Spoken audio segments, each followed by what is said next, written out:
চন্দ্রায় নমো নমস্তে হরি ওম।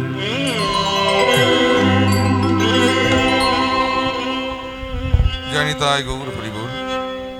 শ্রদ্ধেয় গৌর অনুরাগী, কৃষ্ণ অনুরাগী ভক্তমণ্ডলী, আমার বাবারা এবং ভক্তিমতী মায়েরা, সকলের শ্রীচরণে সর্বপ্রথমে রইল কীর্তন জগতের সর্বকনিষ্ঠ, জ্ঞানহীন, ভক্তিহীন, শ্রদ্ধাহীন, কৃষ্ণ প্রেম মাধুর্যহীন পরমদীন শ্রী পলাশ সরকার এবং আমার এই ক্ষুদ্র সম্প্রদায়ের কোটি কোটি দণ্ডবত প্রণাম।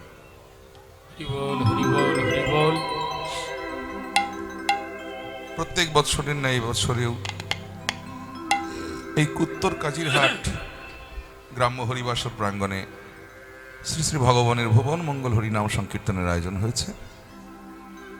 সেই উপলক্ষে আমরা সকলেই সমবেত হয়েছি ভগবানের নাম গুণকীর্তন আস্বাদন করবার জন্য। কীর্তনের শুরুতেই আমরা দেখুন একটি সংস্কৃত শ্লোক আস্বাদন করলাম। মহাপ্রভুকে প্রণাম করতে গেলে যে মন্ত্রটি দ্বারাই প্রণাম করতে হয়, সেই মন্ত্রটি দিয়ে আজকে আমাদের কীর্তন অনুষ্ঠান শুরু হলো।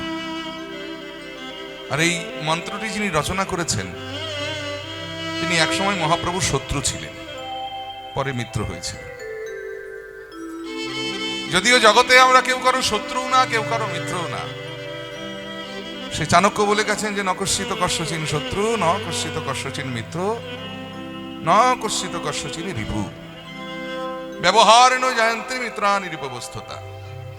অর্থাৎ আমরা কেউ কারো শত্রু না, কেউ কারো মিত্রও না। ব্যবহারের দ্বারা প্রকাশ পায় যে কে কার শত্রু আর কে কার মিত্র। এই যে আমি পলাশ সরকার, আমি যতদিন আপনাদের অচেনা ছিলাম, আপনারা আমাকে চিনতেন না, জানতেন না, তাহলে আমি আপনাদের শত্রু বা মিত্র কেউ হলাম কি? কিন্তু যখনই আমি আপনাদের চেনা হয়ে গেলাম, আমার মতের সঙ্গে আপনাদের মত মিলল, মানে আমি আপনাদের মিত্র।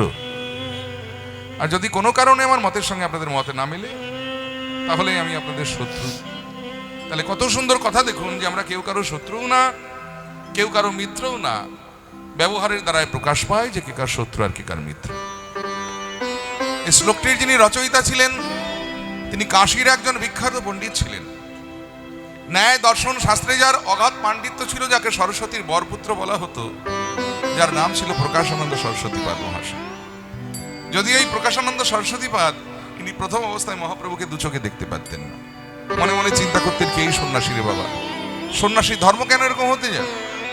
সন্ন্যাসী তো দাঁড়ে দাঁড়ে ঘুরে ঘুরে দিব্যজ্ঞান ছড়িয়ে বেড়াবে, কিন্তু এটা নবীন সন্ন্যাসী, গলায় গাঁদা ফুলের মালা ঝুলিয়ে ওই মেয়ে ভোলানো শ্বাস সেজে রাস্তা দিয়ে দিনরাত হরে কৃষ্ণ করতে করতে যাচ্ছে, তুমি কেমন সন্ন্যাসী? কিন্তু ভুল ভেঙেছিল সেদিন, যেদিন মহাপ্রভুর সঙ্গে তিনি সামনাসামনি শাস্ত্র আলোচনায় বসেছিলেন। মহাপ্রভুর বদনে একটার পর একটা শ্লোকের বর্ণনা শুনতে শুনতে একসময় তিনি আছাড় খেয়ে পড়েছিলেন মহাপ্রভুর আধুর রাঙা চরণে, যে হায় হায়, এরকম একটা মানুষকে আমি এতদিন না চিনে না জেনে এনার সম্বন্ধে জগতে এত কটু কথা বলে বেরিয়েছি। বাবা, পণ্ডিতের ধর্ম কি জানেন?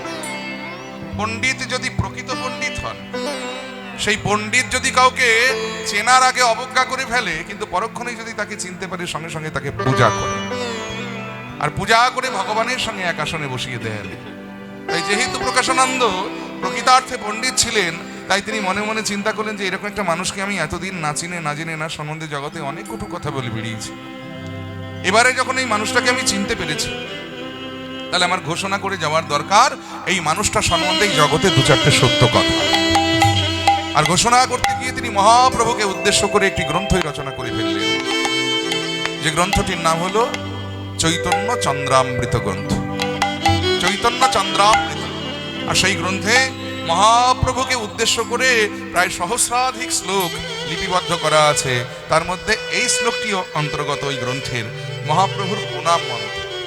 চৈতন্য মহাপ্রভুকে প্রণাম করতে গেলে যে মন্ত্রটির দ্বারাই প্রণাম করতে হয়, সেই মন্ত্রটি হলো এটি, কি না, আনন্দ লীলাময় বিগ্রহায় হেমাভদিব্য ছবি সুন্দরায় তস্মৈ মহাপ্রেম রস প্রদায় চৈতন্য চন্দ্রায় নমো নমস্তে।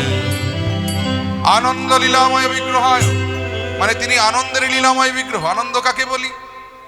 আনন্দ কাকে বলি আমরা? দেখবেন আমরা এই প্রাকৃত জগতে প্রত্যেকটা জীব, প্রত্যেকটা মানুষ আমরা যার যার মতো করে নিজেদের মতো করে আমরা পৃথক পৃথকভাবে আনন্দ উপভোগ করে থাকি। সবার আনন্দ পাবার ধরন কিন্তু একরকম নয়। কেউ টিভি দেখে আনন্দ পায়, কেউ তাস খেলে আনন্দ পায়, কেউ মদ্যপান করে আনন্দ পায়। কিন্তু আনন্দ কি প্রকৃত আনন্দ? শাস্ত্রে বললেন প্রকৃত আনন্দ কাকে বলে না, যে আনন্দ অপরের নিরানন্দের কারণ হয় না, সেটা হলো প্রকৃত আনন্দ। মানে আমি আনন্দ করব, কিন্তু আমার আনন্দের কারণে যেন অন্য কেউ দুঃখ না পায়, তবে সেটা হবে প্রকৃত আনন্দ। তাহলে টিভি দেখে আমরা আনন্দ পাচ্ছি, টিভিতে কি দেখছি? দিন রাত দেখবেন বাংলা চ্যানেলগুলোতে বাংলা সিরিয়াল, আর সেখানে দিন রাত দেখবেন শুধু শাশুড়ি আর বৌমার ঝগড়াঝাটি। আর তাই দেখে বৌমা যদি শাশুড়ির ওপরে অ্যাপ্লাই করছে, তো বৌমার কারণে শাশুড়ি দুঃখ পাচ্ছে। আবার শাশুড়ি বৌমার উপরে অ্যাপ্লাই করলে শাশুড়ির কারণে বৌমা দুঃখ পাচ্ছে। তাহলে একজন আনন্দ পেতে গিয়ে আরেকজনকে দুঃখ দিচ্ছে, এটা কিন্তু প্রকৃত আনন্দ নয়। কেউ তাস খেলে আনন্দ পায়, নিজে তাস খেলে আনন্দ করতে গিয়ে ওদিকে সংসার চুলোই উঠছে, দিন রাত গিন্নির সঙ্গে ঝগড়াঝাটি লেগে আছে, বাড়িতে অশান্তি। তাহলে দেখুন একজন আনন্দ করতে গিয়ে আরেকজনকে দুঃখ দিচ্ছে, এটাও প্রকৃত আনন্দ নয়। আবার কেউ আমরা মদ্যপান করে আনন্দ পাই, নিজে মদ্যপান করে আনন্দ করতে গিয়ে রাস্তা দিয়ে হেলতে দুলতে যেতে যেতে ভদ্রলোককে কড়া ভাষায় দু চারটে গালিগালাজ দিলে আপনার আনন্দের চোটে দেখুন আরেকজন দুঃখ পেল, তাহলে এটাও কিন্তু প্রকৃত আনন্দ নয়। তাহলে প্রকৃত আনন্দ কোথায় আছে? এই যে আপনারা এসেছেন কীর্তন শুনতে, আমরা এসেছি কীর্তন গাইতে। আমরা কেউ কাউকে দুঃখ দিতে আসিনি, কিন্তু এখানে আমরা সবাই এখানে আনন্দ পেতে এসেছি। তাহলে কীর্তনে আছে প্রকৃত আনন্দ, আর কীর্তনের পিতাকে আমার চৈতন্য মহাপ্রভু, তাই তিনি হলেন আনন্দের লীলাময় বিগ্রহ। নিতাই গৌর হরি বল, হরি বল। এরপরে বলা হলো দেখুন, হে মাভ দিব্য ছবি সুন্দরায়। হে মাভ মানে হেমযুক্ত আভ, হেম মানে সোনা, আভ মানে গায়ের বর্ণ। তার গায়ের বর্ণটা কেমন না, সোনার মতো। দিব্য ছবি সুন্দরায়, দিব্য ছবি, এখানে ছবি মানে কিন্তু কোনো ফটো নয়, এখানে ছবি শব্দের অর্থ হলো অবয়ব, মানে তাকে দেখতে কেমন না, দিব্য পুরুষের মতো। তাহলে আমরা তিনটে কোটেশন পেলাম এখানে। কি কি? একটা হলো তিনি আনন্দের লীলাময় বিগ্রহ, 2 নম্বর হলো তিনি তার গায়ের রং সোনার মতো, 3 নম্বর হলো তাকে দেখতে দিব্য পুরুষের মতো। কিন্তু তার জন্য আমরা তাকে প্রণাম করব কেন? এটা জেনে আমাদের লাভ কি? আমরা কেন তাকে প্রণাম করব? বলে কেন তিনি আনন্দের লীলাময় বিগ্রহ, বলে তার জন্য আমাদের কি যায় আসে? আরে বাবা, তার গায়ের রংটা সোনার মতো, তো বলে তার জন্য প্রণাম করব কেন? বলে কেন তিনি দেখতে দিব্য পুরুষের মতো, বলে এর জন্যই প্রণাম করতে হবে কেন? প্রণাম পেতে গেলে কিছু লিগ্যাল রিজন চাই। আমি যাকে প্রণাম করব আগে জানতে হবে তার থেকে আমি কি পেলাম, তার থেকে আমি কি পেলাম যে তার বিনিময়ে আমি তাকে প্রণাম জানাবো। গোটা বিশ্ববাসী আজকে তাকে প্রণাম জানাচ্ছে কেন? তার কারণ কি জানেন?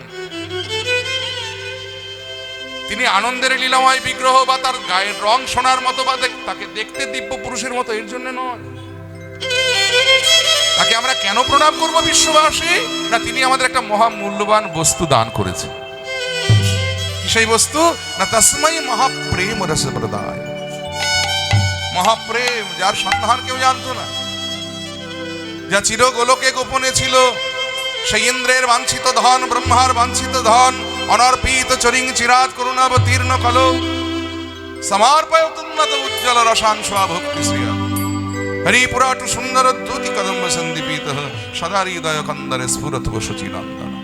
যা চির অনর্পিত ছিল, ন অর্পিত, মানে যা কোনোদিন কোনো কালে কোনো যুগে দেওয়া হয় নাই, সে অনর্পিত বস্তু করুণাবতীর্ণ কলৌ, কলিযুগে করুণা করে ভগবান অবতীর্ণ হয়ে সেই বস্তু নিয়ে এলেন। কি সেই বস্তু?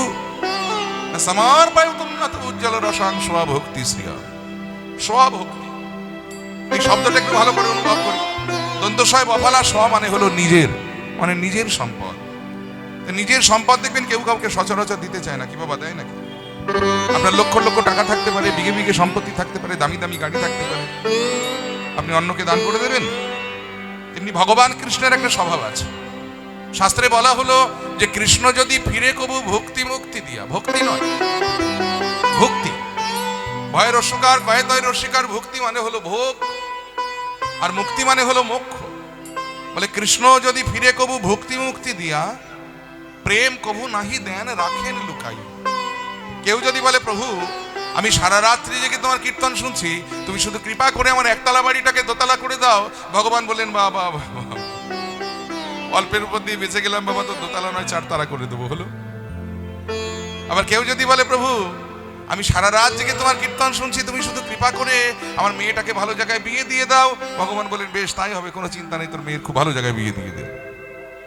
আবার কেউ যদি বলে প্রভু আমি সারা রাত জেগে তোমার কীর্তন শুনবো, তুমি শুধু কৃপা করে এই মায়ার সংসার থেকে আমাকে মুক্তি পাইয়ে দাও।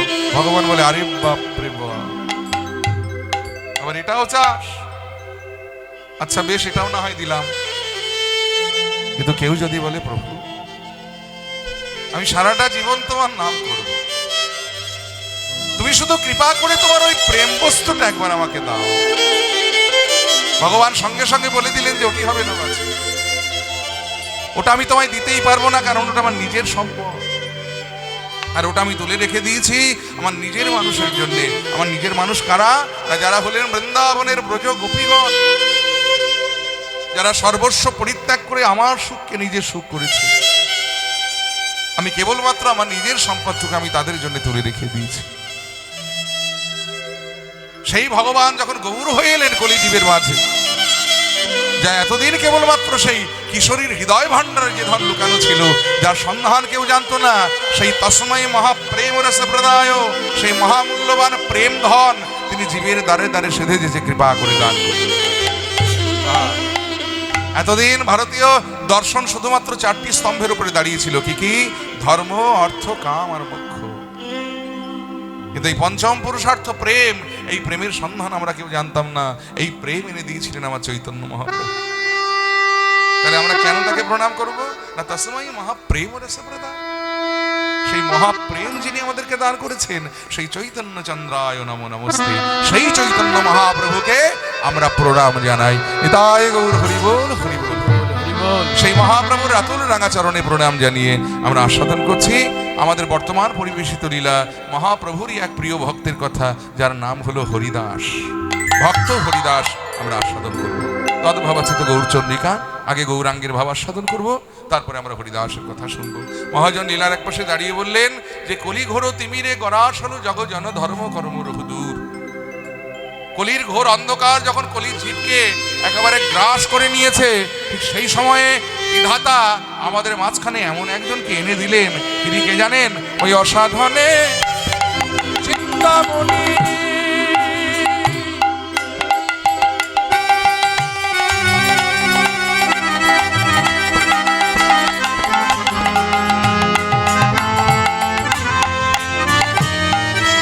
আহা বিধি মিলাবলো আনি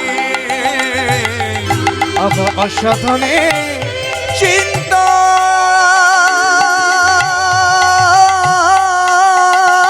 মনি,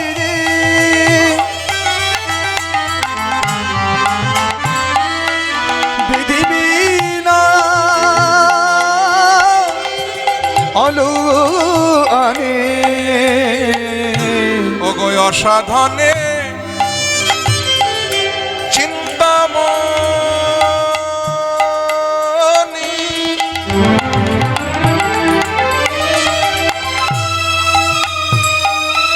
আমার বিধি মিলাবলো আনি অসাধনে চিন্তা মনি, বিধি বিনা অলু আনে। আমার গোড়া বড় দয়ার ঠাকুর, আমার গোনা বড় দয়ার ঠাকুর। আমরা এমন দয়াল আর দেখি না, আমরা এমন দয়াল আর দেখি না, আমরা এমন দয়াল আর দেখি না, আমরা এমন দয়াল আর দেখি না। যে জন সেধে যেছে হরি নামে প্রেমে বিলায়, এমন দয়াল আর দেখি না। যেজন সেধে যেছে নামে প্রেম বিনায়, এমন দয়াল আর দেখি না। যে জন সেধে যেছে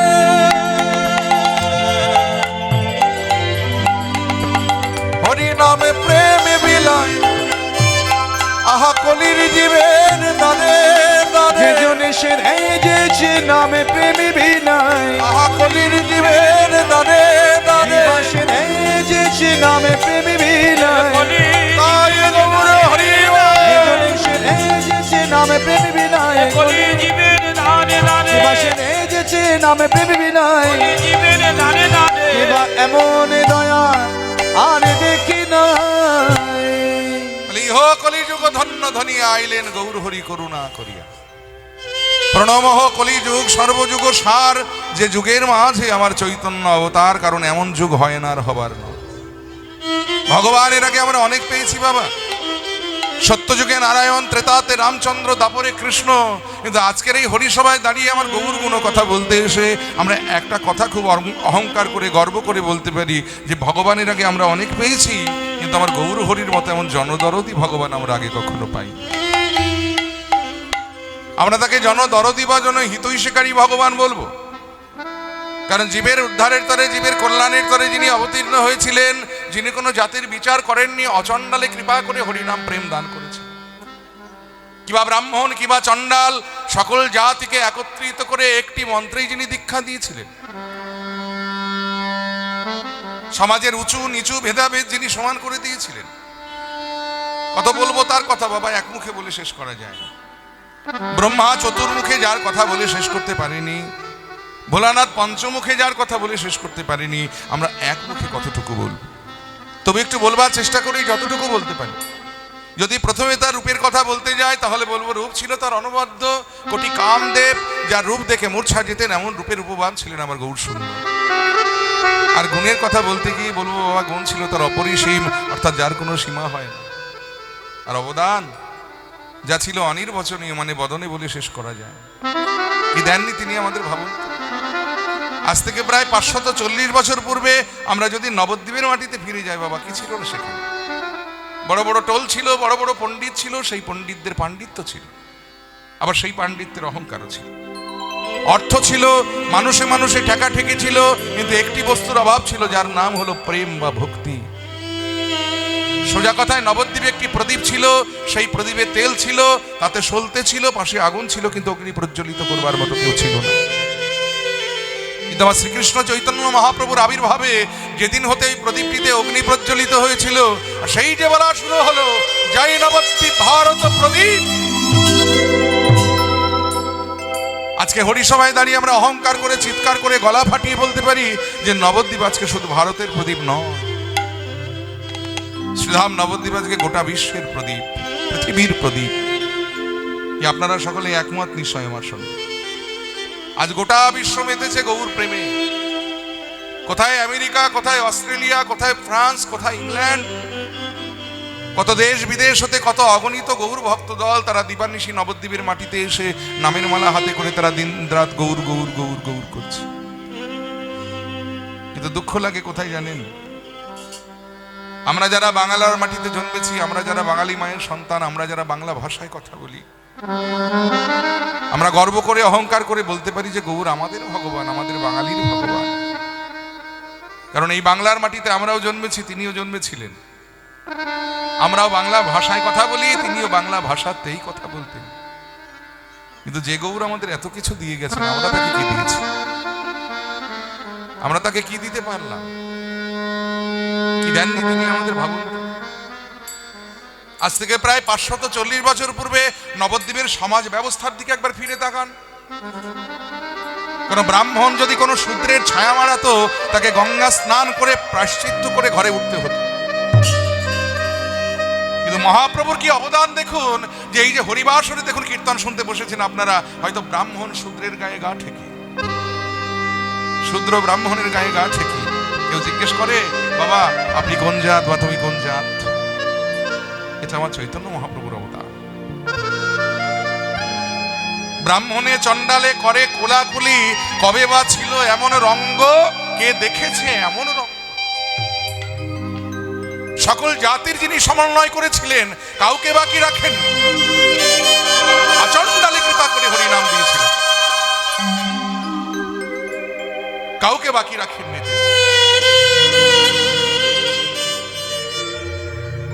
মহাপ্রভু চৈতন্য মহাপ্রভু তার শিক্ষাষ্টকের প্রথম শ্লোকে বলে গেলেন যে ত্রিনাদপি শুনিয়েছেন তররিব সহিষ্ণুনা অমানেন মানদেন কীর্তনীয় সদা হরি। তৃণাদপি শুনিয়েছেন তরৌরিব সহিষ্ণু না অমানেন মানদেন কীর্তনীয় সদা। অর্থাৎ তৃণ হইতে তৃণতর হতে হয়। বৈষ্ণব হওয়া তো মুখের কথা নয় বাবা। মালা নিলাম, তিলক করলাম, মাথায় চৈতন্য রাখলাম, বৃন্দাবনে চলে গেলাম, করতাল বাজিয়ে দিনরাত ভোজনরতি গাইলাম, এটা বৈষ্ণবের বেশ হতে পারে, কিন্তু বৈষ্ণব হওয়া তো মুখের কথা নয়। বৈষ্ণব হতে গেলে কি লাগে? মহাপ্রভুর এই উপদেশটা দেখুন, যে তৃণাদপি শুনিয়েছেন, মানে ঘাসের থেকে নিচু হতে হবে। একটা ঘাস দেখবেন মাটিতে মাথা উঁচু করে দাঁড়িয়ে থাকে। আপনি যদি ঘাসের উপরে পা ফেলে, চরণ ফেলে ঘাসকে দলিত করে যান, পদদলিত করে যান, ঘাস দেখবেন মাথাটা নিচু করে দেয়, প্রতিবাদ করে না যে তোমরা আমার মাথায় পা দিও না। সে মাথাটা নিচু করে দেয়, কিন্তু চলে যাওয়ার পরেই দেখবেন আবার ধীরে ধীরে ঘাসটা মাথা চাড়া দিয়ে দাঁড়ায়। কিন্তু বৈষ্ণবের স্বভাব তাও নয়। ওই যে উঁচু মাথাটা নিচু হলো, ওই নিচু মাথাটা আর কখনো উঁচু হবে না। এটা বৈষ্ণবের স্বভাব। তরৌরিব সহিষ্ণু না, বৃক্ষের মতো সহিষ্ণু হতে হবে। একটা বৃক্ষ দেখবেন আমাদেরকে কত কিছু দেয়, আমাদেরকে ফুল দেয়, ফল দেয়, জ্বালানি দেয়, পাতা দেয়, অক্সিজেন দিয়ে আমাদের প্রাণ বাঁচায়, রোদের সময় ছায়া দিয়ে আমাদেরকে শীতল করে। কিন্তু সেই গাছকে আমরা কারণে অকারণে কত অত্যাচার করি। সময় নেই, অসময় নেই, গাছের ডাল কাটছি, গাছের পাতা ছিঁড়ছি, ফুল ছিঁড়ছি, ফল ছিঁড়ছি। কিন্তু এত অত্যাচার সয়েও গাছ কোনোদিন প্রতিবাদ করে বলে না যে তোমরা আমায় এত অত্যাচার করছো, কিন্তু তার বিনিময়ে আমি তোমাদের কোনোদিন ফুল দেবো না, ফল দেবো না, পাতা দেবো না, জ্বালানি দেবো না, অক্সিজেন দেবো না, ছায়াও দেবো না। সে সকল অত্যাচার নির্বিকারে সহ্য করে তার যেটা দেবার সে কিন্তু দিয়ে যাচ্ছে। তাহলে বৃক্ষের মতো সহিষ্ণু হতে হবে, তবে কি হবে? অমানেন মানদেন, অর্থাৎ তবেই তো অমানীরা তোমায় মান দেবে। যারা মান কখনো কাউকে দেয় না, তবে তারাও দেখবে তোমায় মান দিয়ে যাবে, তবেই তুমি বৈষ্ণব হতে পারবে। কীর্তনীয় সদা হরি। আহা, এই হলো বৈষ্ণবের স্বভাব। যেমন ছিলেন আমার নিতাই চাঁদ। মহাপ্রভু নিতাই চাঁদকে আদেশ করলেন যে প্রভু কাহে নিত্যানন্দ কলির জীব হলো অন্ধ, জীবে তো না পেল কৃষ্ণ নাম, প্রতি ঘরে ঘরে গিয়াই করিবে এই ভিক্ষা, বলো কৃষ্ণ গাহ কৃষ্ণ লহ কৃষ্ণ শিক্ষা। নিত্যানন্দ হরিদাসকে সঙ্গে নিয়ে নাম প্রেম প্রচার করতে বেরিয়েছেন, সম্মুখে জগাই মাধায় পড়েছে। এরা রাজকোটাল দিবানিশি মদ্যপান করে বেহুশ হয়ে পড়ে থাকে, বৈষ্ণব দেখলেই তাদেরকে প্রহার করে। নিতাই চাঁদের সামনে যেই পড়েছে, নিতাই চাঁদ ওই জগাই মাধার কানে গিয়ে হরিনাম দিয়েছে, কারণ এটা প্রভুর আদেশ। যাহাকে পাইবে তাহার কর্ণে দিবে হরিনাম। নিজে হরি বলবে, সকলকে হরি বলাইবে, এটাই হবে তোমার কাম। নিত্যানন্দ জগাই মাধার কানে হরিনাম দিয়েছে, আর মাধাই সেই হরিনাম শুনে কলসির কানা সেখানে পড়িয়েছিল, সেটা তুলে নিয়ে নিতাইয়ের কপালে এমন করে মারলো যে কপাল ফেটে দরদর করে রক্ত ঝরছে। নিতাই চাঁদ পারতেন না, উল্টে মাধাইকে দুচড় বসিয়ে দিত। নিত্যানন্দ চরিতামৃত পড়ে দেখবেন, সেখানে পরিষ্কার লেখা আছে যে ছেলেবেলায় নিতাই চাঁদ কুস্তি লড়তেন। তিনি মল্লবীর ছিলেন, আস্তে মল্লবীর ছিলেন, কুস্তি লড়তেন। তাহলে যে মানুষটা ছেলেবেলায় কুস্তি লড়েছেন, মল্লবীর ছিলেন, সেই মানুষটা ওই মাধায়ের মতো একটা মাতালকে দুচড় কষিয়ে দেওয়া তার পক্ষে কোনো ব্যাপার ছিল কি? কিন্তু তিনি মারলেন না। তিনি কি বললেন? মেরেছ কলসির কানা, তা বলে কি প্রেম দেব না? আমায় মারতে হয় তোরা আমার মা, তাতে কোনো দুঃখ নাই, তবে বদন ভরে একবার হরি বলে রে জগাই, একবার হরি বলে রে মাথায়। জগাই মাথায় চৈতন্য লাভ হলো। ওরা কাউকে মান দিত না, এই দেখুন নিতাই চাঁদকে মান দিল, গৌর চরণে আত্মনিবেদন করলো। আত্মসমর্পণ করে ওরা মদ্যপান ভুলে গেল, ওরা মারামারি ভুলে গেল। মহাপ্রভুর নিশি জাগরণী হরিবাসরে ওরাও যোগ দিয়ে মহাপ্রভুর সঙ্গে কীর্তনে মত্ত হলো। এই হলো বৈষ্ণবের স্বভাব। অতএব ভক্তি প্রেম বৈষ্ণবের মধ্যে যদি না থাকে, তাহলে সেই বৈষ্ণব কখনো বৈষ্ণবত্ব প্রকাশ করতে পারে না। তাই মহাপ্রভু তিনি প্রত্যেক জীবকে সৃষ্টিকে এই শিক্ষাই দিয়েছেন যে নাম করো, কারণ যেই নাম সেই কৃষ্ণ ভজনিষ্ঠা করি, নামের সহিত আছেন আপনি শ্রী হরি। কলিযুগে হরিনাম বিনা জীবের কোনো গতি না। নামদাতা প্রেমদাতা গৌর সুন্দর তিনি এসেছেন আমাদের মাঝে, তার কথা, তার অবদানের কথা এক মুখে বলে শেষ করা যায়। তাই তো মহাজন বলেছেন, ভাই রে ভাই আমার গোরা গুণ, গোরা গুণ কহনে না যায়, গোরা গুণ কখনে না যায়,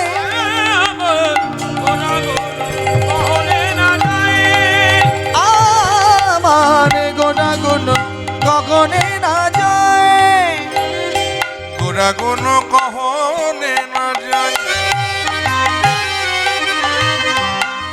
আমার গোরা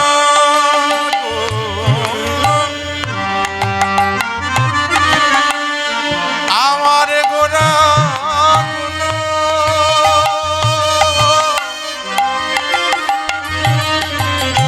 আমার আমার গোরা গুণ,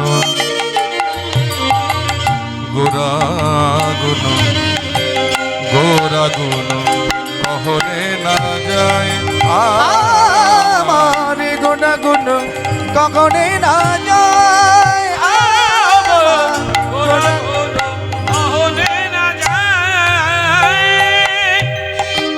ওগো কত শত আনন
কত শত আনন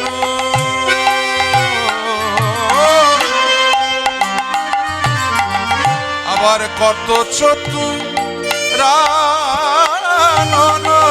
আহা কত শত আনন, আহা কত চতুরানন, তারা বরণিয়া ওরে নাহি পায়, গোরা গুণ কহনে না যায়, আমার গোরা গুণ কখনে না যায়,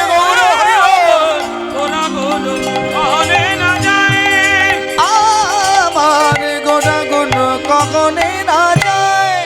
গৌরাঙ্গ গুণের কথা এক বদনে বলে শেষ করা যায় না। কত শত আনন, কত চতুর আনন বরণিয়া ওর নাহি পায়।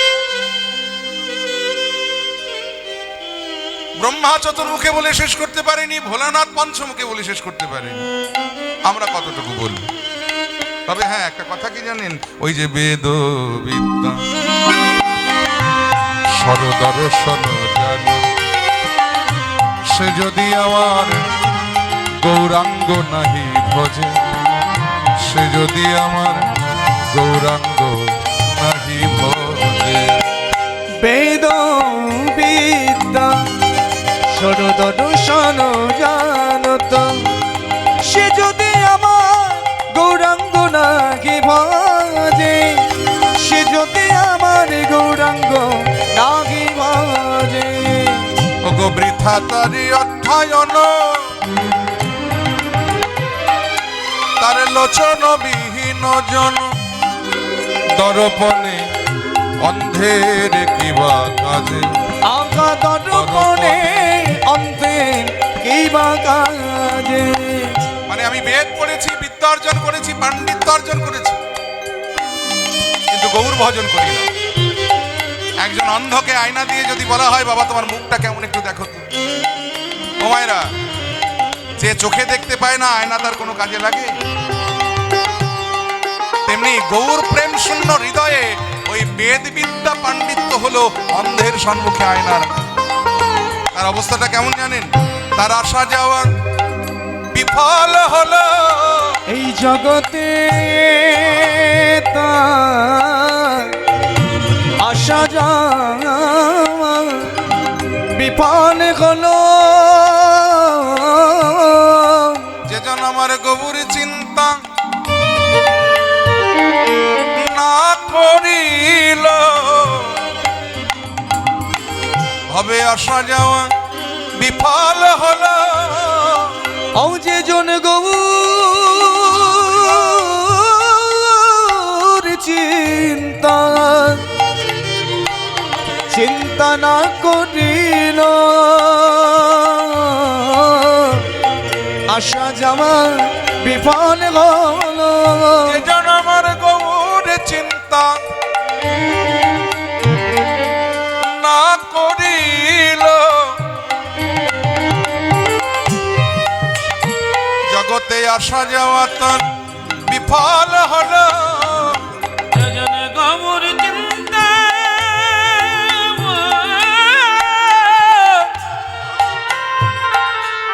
চিন্তা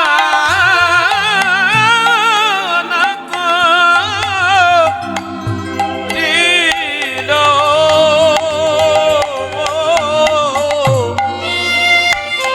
জগতে আসা যাওয়া তার বিফল হলো। যেজন আমার গৌর চিন্তা না করিল, আহা গৌর প্রেমে না ডুবিল। সেই জন গৌর চিন্তা না করিল, ওই গৌর প্রেমে না ডুবিল। সেই জন গৌর চিন্তা না করিল, আহা গৌর প্রেমে না ডুবিল। সেই জন গৌর চিন্তা না করিল। তাই গৌর হরি বল। গৌর চিন্তা না করিল, গৌর প্রেমে না ডুবিল, গৌর চিন্তা না করিল, গৌর প্রেমে না ডুবিল। তারে আসা যাওয়া বিফল হলো। আবার বললেন কোনো কিছুর দরকার নেই, তোমায় বেদ বিদ্যা পাণ্ডিত্য কিচ্ছু অর্জন করতে হবে না, যদি গৌর চরণে আত্মনিবেদন করতে পারে। যেখানে পাণ্ডিত্য একেবারে গৌণ জিনিস, বিদ্যা গৌণ, যদি ভক্তি হৃদয়ে থাকে।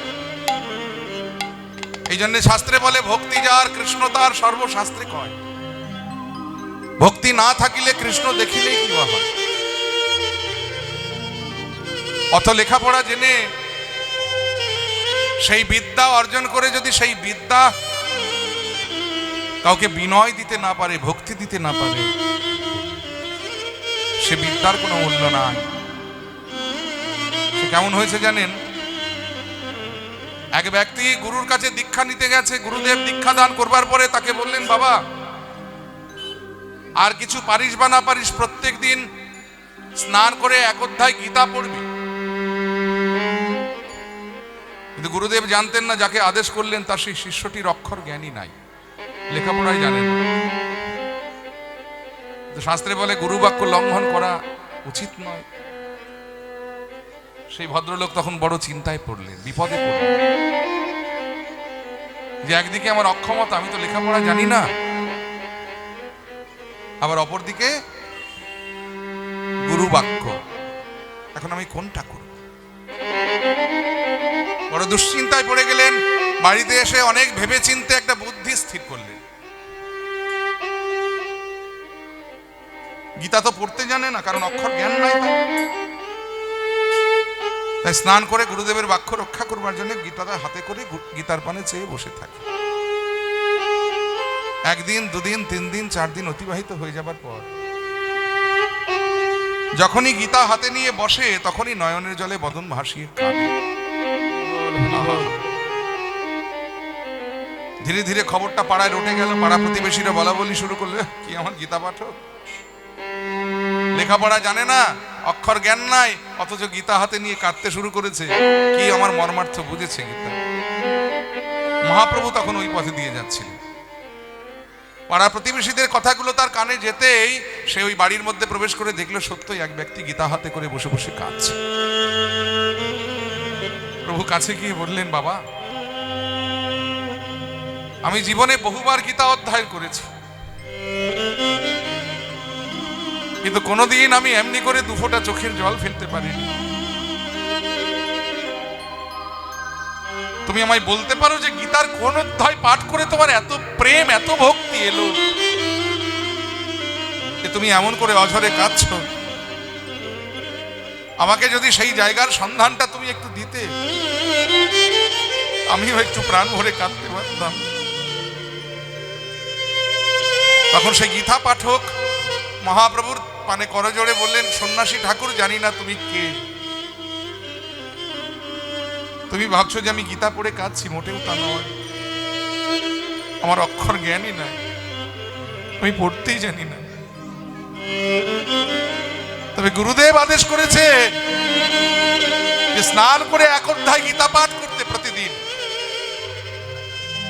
আমার তো অক্ষর জ্ঞান নাই, আমি লেখাপড়া জানি না, কিন্তু শাস্ত্রে বলে গুরু বাক্য লঙ্ঘন করতে নাই। গুরুদেবের বাক্য আমি কেমন করে লঙ্ঘন করি? তাই গীতা হাতে করে গীতার পানে চেয়ে আমি বসে থাকতাম। একদিন, দুদিন, 3 দিন, 4 দিন অতিবাহিত হয়ে যাওয়ার পর হঠাৎ আমার লক্ষ্য গেল যে গীতার উপরে যে ছবিটা আছে তাতে অর্জুনের রথের সারথি হলেন ভগবান। অর্জুন কত বড় ভাগ্যবান যে তার রথের সারথি স্বয়ং ভগবান। ভগবান নিজে অর্জুনের রথটাকে চালিয়ে পাণ্ডব শিবির থেকে কুরুক্ষেত্রের মাঠে নিয়ে যাচ্ছে যুদ্ধ করবার জন্য। তেমনি ওই অর্জুনের মতো করে কবে আমার এই দেহ রথের সারথি হবেন ভগবান? কবে আমার এই রথটাকে চালিয়ে ভগবান নিজে এই সংসার শিবির থেকে ওই বৈকুণ্ঠের পথে নিয়ে যাবেন? আমি শুধু সেই কথা ভেবে কাঁদছি। মহাপ্রভু ছুটে গিয়ে তাকে জড়িয়ে ধরে বললেন, বাবা, জানি না এ জগতে গীতা পড়ে কেউ কিছু পেয়েছে কিনা, কিন্তু আমার বিচারে তুমি হলে জগতের সর্বশ্রেষ্ঠ গীতা পাঠক। তোমার মতো এমনি করে যদি কেউ গীতার মর্মার্থ বুঝত, আজকে জগতে এমন হিংসা, এমন দ্বন্দ্ব, এসব কিছু থাকতো না। জগৎটা প্রেমে ভক্তিতে পরিপূর্ণ হয়ে যেত। পিতায় গৌর হরি বল।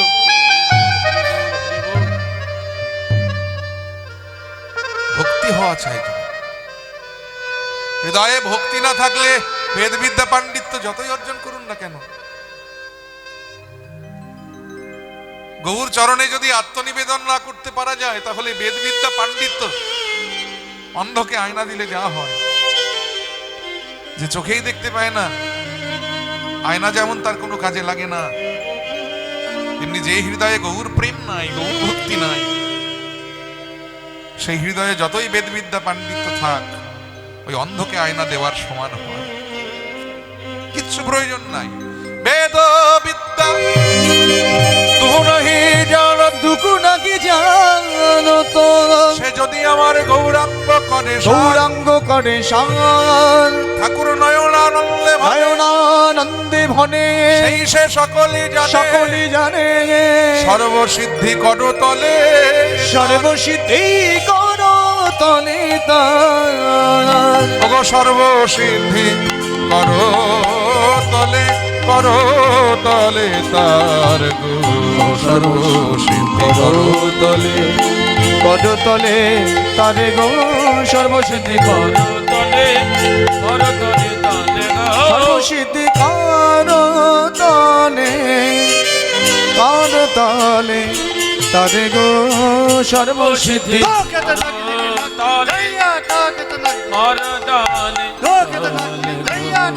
সর্বসিদ্ধি করতলে তারে গো সর্বসিদ্ধি করতলে তারে গো সর্বসিদ্ধি করতলে করতলে তারে গো সর্বসিদ্ধি করতলে তারে গো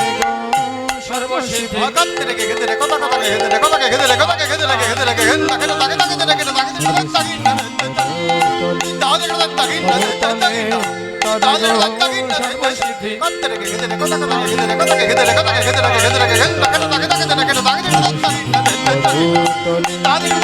করতলে করতলে তারে গো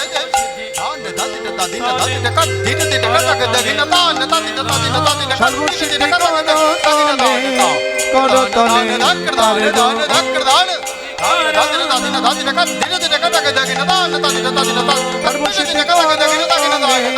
করতলে তারে গো সর্বসিদ্ধি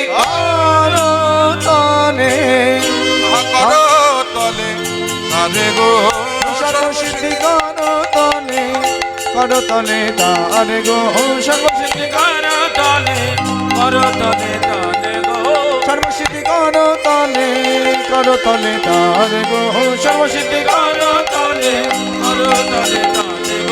সর্বসিদ্ধি করতলে করতলে তারে গো সর্বসিদ্ধি ধনী ধনী পিতায় গৌর হরিব করতলে করতলে তারে গো সর্বসিদ্ধি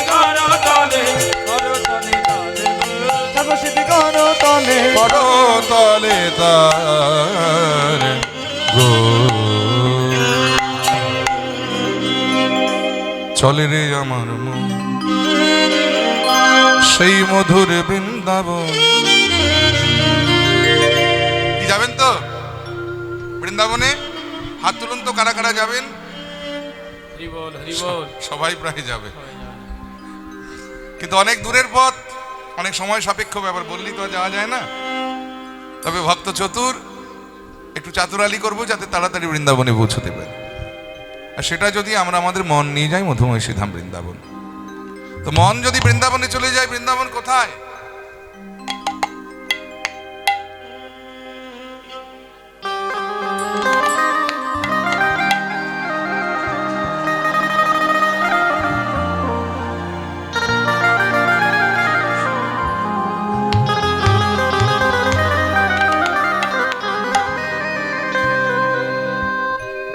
বৃন্দাবন কোথায়? যেখানে সাধু গুরু বৈষ্ণবের আগমন সেই তো মধুর বৃন্দাবন, যেখানে হয় হরি নাম সংকীর্তন সেই তো মধুর বৃন্দাবন। তাহলে আসুন এই বৃন্দাবনে আজকে আমরা আমাদের মনটাকে বলবো, চলে রে আমার মন সেই মধুর বৃন্দাবন, যমুনা পুলিনে যেথায় তমালের চলে রে আমার মন ওই মধুর বৃন্দাবন, যমুনা পুলিনে যেথায় তমালের বন। একবার চলে রে আমার মন মধুর বৃন্দাবন, যমুনা পুলিনে যেথায় তমালের বন। চলে রে আমার মন ওই মধুর বৃন্দাবন, যমুনা পুলিনে যেথায় তমালের বন। যেথা ললিতা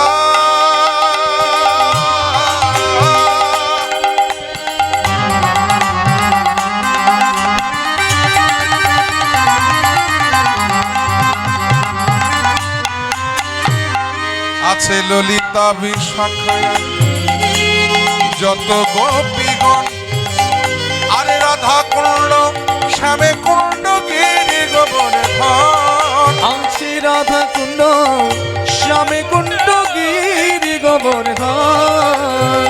আছে কেশি ঘাট বংশীবট নিকুঞ্জ কানন সেই যমুনা পুলিনে যেথায় কমালের চলে আমার মন ওই মধুর বৃন্দাবন যমুনা পুলিনে যেথায় তমালে নব যেথায় শ্রীদাম সুদাম দাম বসুনা আছে যত সখাগণ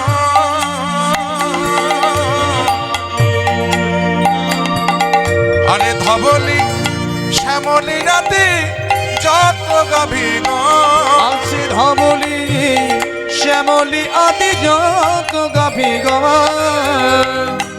মধুর মধুর বংশী বাজে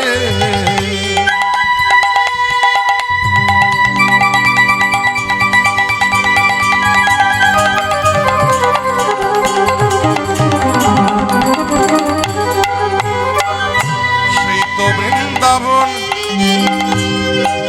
যেথায় রাখাল রাজা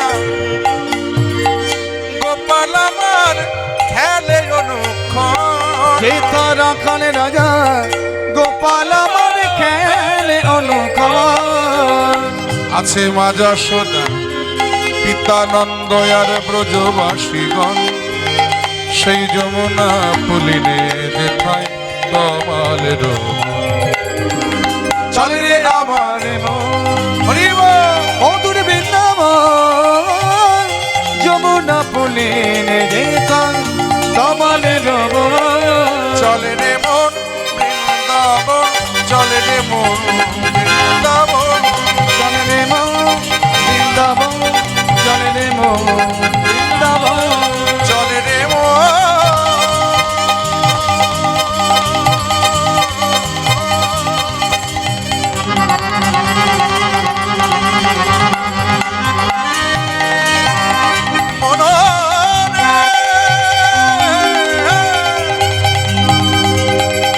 চলে রে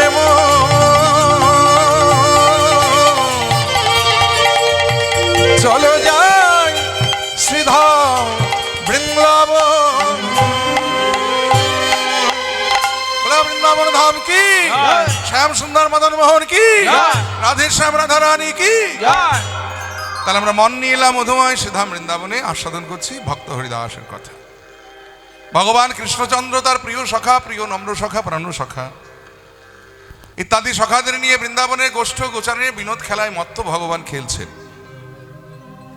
ভগবান খেলেন আমরাও খেলি তবে ভগবানের খেলা আর আমাদের খেলা এক নয় ভগবান খেললে হয় লীলা আর আমরা খেললে হয় খেলা পার্থক্যটা এখানে ও মায়েরা এই যে ভগবানের লীলা আর আমাদের খেলা এত সুন্দর পার্থক্য করে গেছেন বাংলার একজন বিখ্যাত কবি তবে তিনি হিন্দু ছিলেন না মুসলমান কুলে জন্মেছিলেন এই পশ্চিম বাংলার অন্তর্গত বর্ধমান জেলার একটি প্রত্যন্ত গ্রাম যে গ্রামটার নাম ছিল চুরুলিয়া সেখানে জন্মেছিলেন বাংলার একজন বিখ্যাত মহাকবি যার নাম ছিল কাজী নজরুল ইসলাম ভগবানের লীলা আর আমাদের খেলা সহজ সরল কয়েকটা বাংলা শব্দ দিয়ে তিনি এত সুন্দর বর্ণনা করে গেলেন পার্থক্য করে দিয়ে গেলেন যে প্রভু তুমি খেললে হয় লীলা আর আমি খেললে হয় খেলা তোমার খেলাটা কেমন ওই যে খেলিছ এ বিশ্বলয়ে বিরাট শিশু আনমনে খেলিছ প্রলয় সৃষ্টি তব পুতুল খেলা নিরজনে নিরজনে খেলিছ এ বিশ্বলয়ে বিরাট শিশু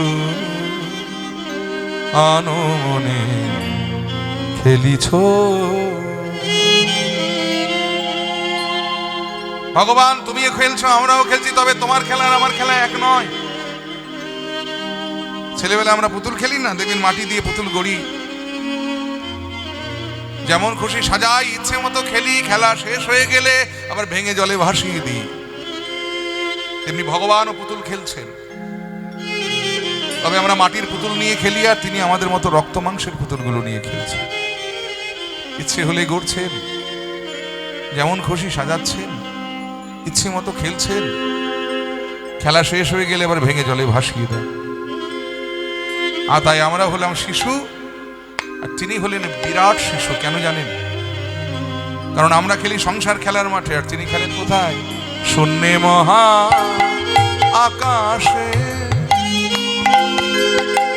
তুমি মগ্ন লীলা বিলাসে, শূন্যে মহান আকাশে তুমি মগ্ন লীলা বিলাসে। শূন্যে মহা আকাশে তুমি মগ্ন লীলা বিলাসে।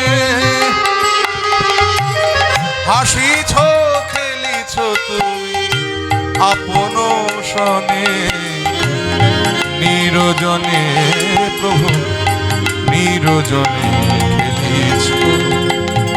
এ বিশ্ব লয়ে বিরাট শিশু আনমনে খেলিছ তাই গৌর হরি বল। শোনয়ে বিরাট শিশু আন মনে খেলিছ। তারকার বিশ্বসী খেলে না তো হে উদাসী, পড়িয়া আছে রাঙা পায়ের কাছে রাশি রাশি। লাটিম ঘুরিয়েছেন কখনো? ঘুড়ি উড়িয়েছ? এগুলো আমাদের ছেলেবেলার খুব মাধুর্যমণ্ডিত খেলা ছিল। এখনকার ছেলেমেয়েরা এগুলো খেলে না, এখন মোবাইল নিয়ে খেলে, ল্যাপটপ নিয়ে খেলে। কিন্তু আমরা ছেলেবেলায় লাটিম ঘুরিয়েছি, ঘুড়ি উড়িয়েছি, ডান্ডাগুলি খেলেছি। কাঠের লাটিম সুতো দিয়ে প্যাচ দিয়ে ঘুরিয়ে ছেড়ে দিলে দেখবেন মাটিতে বনবন করে ঘুরতে ঘুরতে একসময় কাত হয়ে পড়ে যায়। আবার ঘুড়ি ওড়াতে গিয়ে পাশের বন্ধুর ঘুড়ি সুতোতে যদি মাঞ্জা বেশি দেওয়া থাকে, আমার ঘুড়ি সুতোর সঙ্গে লাগলেই আমার ঘুড়ি সুতো কেটে যায়। তেমনি ভগবানও লাটিম ঘোড়া, ভগবানও ঘুড়ি ওড়া। তবে ভগবান যে লাটিমটা ঘুরিয়েছেন, জীবনে একবার ঘুরিয়েছেন, জন্ম জন্মান্তর ধরে ঘুরছে। আবার ভগবান যে ঘুড়িটা উড়িয়েছেন, জীবনে একবার উড়িয়েছেন, জন্ম জন্মান্তর ধরে উঠছে। তারা কারা? তারা ওই যে তারকার বিশ্বসী খেলে না তো হে উদাসী, পড়িয়া আছে রাঙা পায়ের কাছে রাশি রাশি। নিত্য তুমি হে উদার, সদা সুখে দুঃখে অবিকার। নিত্য তুমি হে উদার, সদা সুখে দুঃখে অবিকার। নিত্য তুমি হে উদার, সদা সুখে দুঃখে অবিকার। ভাঙিছ গড়িছ নীতি ক্ষণে ক্ষণে, নিরজনে প্রভু নিরজনে খেলিছ। এ বিশ্ব লয়ে বিরাট শিশু আনমনে খেলিছ। এ বিশ্ব লয়ে বিরাট শিশু আন মনে খেলিছ। ওই প্রলয় সৃষ্টি তব পুতুল খেলা, নিরজনে প্রভু নিরজনে খেলিছ। এ বিশ্ব লয়ে বিরাট শিশু আনে মনে খেলিছ খেলিছ খেলিছ খেলিছ খেলিছ